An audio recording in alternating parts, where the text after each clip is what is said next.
কোম্পানির নামে chit fund, ফের প্রতারণার শিকার রাজ্যের বেশ কিছু সাধারণ মানুষ। রাজ্যের বহু মানুষ নিজের কষ্টার্জিত টাকা জমা করেছিলেন লোন পাওয়ার আশায়। তবে লোনের নামে প্রতারণার শিকার হতে হবে ভাবেননি কখনো। বিশেষ করে লোন পাওয়ার আশায় স্বল্প আয়ভুক্ত মানুষ যারা, তারাই বিশ্বাস করে বিভিন্ন সংস্থায় টাকা জমা করে দেন। সারাদিন পরিশ্রম করে উপার্জন করা টাকা একটু লাভের আশায় সঞ্চয় করেছিলেন। এজেন্সি জালিয়াতির ঘটনায় সব থেকে বেশি কষ্টের মধ্যে পড়েছেন তারাই। দেশ জুড়েই এরকম ধরনের চিটফান্ডের কার্যকলাপে সাধারণ মানুষ ক্ষতিগ্রস্ত হচ্ছেন। বিভিন্ন আদালতে চলছে মামলাও।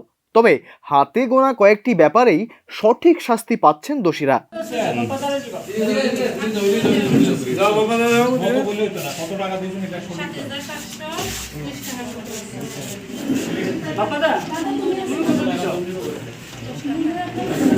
স্থানীয় একটি সংস্থা লোন দেওয়ার নাম করে রাজ্যবাসীর কাছ থেকে টাকা আত্মসাৎ করেছিল। কখনো ৩৮,০০০ টাকার বিনিময়ে ১০ লাখ টাকা লোন দেবে বলে কথা দিয়েছিল, আবার কখনো ২৫ লাখ টাকা লোনেরও কথা হয়েছিল। তবে মাসের পর মাস কেটে গেলেও লোন পাননি আবেদনকারীরা।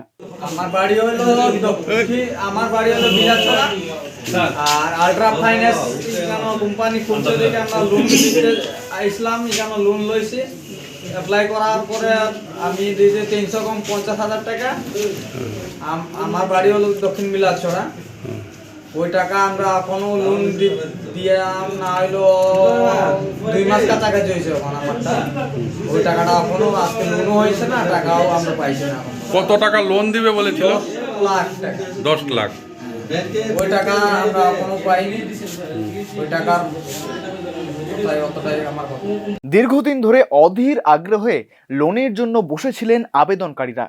নিজের সবটুকু সম্বল দিয়ে দেওয়ার পর এখন প্রায় পথে বসার মতো অবস্থা হয়েছে পরিবারগুলির। বর্তমানে ঘটনার যথার্থ তদন্ত চেয়ে সরকারের কাছে আবেদন করেছেন তারা।